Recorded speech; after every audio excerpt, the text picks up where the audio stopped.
కోరిక విను.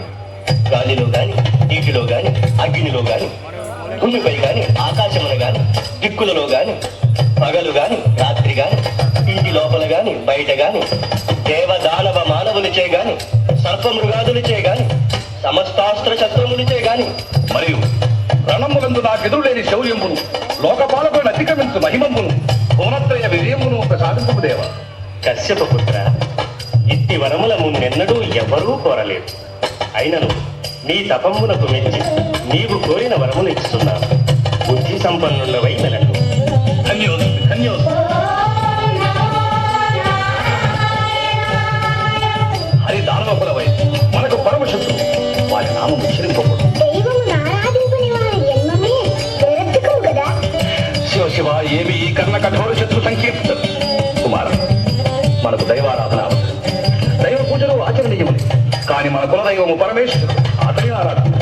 లేదా నీ ప్రపితామహుడు సృష్టికర్త, నాకు దివ్యవర ప్రదాత బ్రహ్మదేవుడు, అతని ఆరాధింపు. కానీ ఆ హరి ఆ తుచ్చిన నామోచ్చారణమనే ఎవరో దహించుకుని పోతున్నారు. కుమార, వారు మనకు పరమశత్రువు నాయన. వారి నామం మరిచిపో. అది సాధ్యమా తండ్రి? హరినామం ఒక్కసారి రుచి చూచిన వర్ణ విడవగలమా? అందరూ కలరా? ఆయన నీ హరిని స్తంభమున చూపగలవా?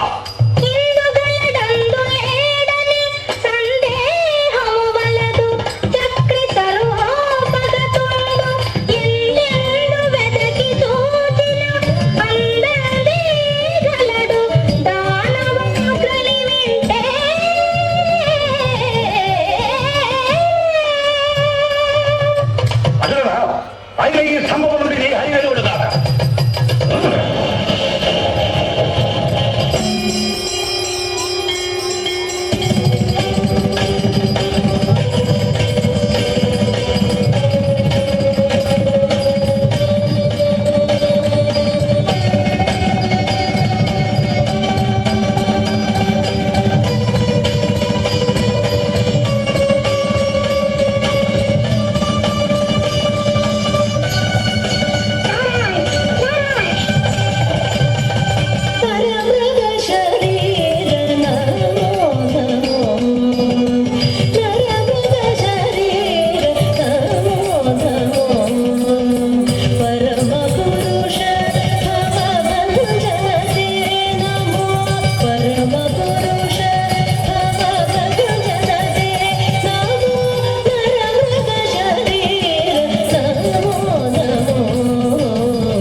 నారాయణతే నమో నమో.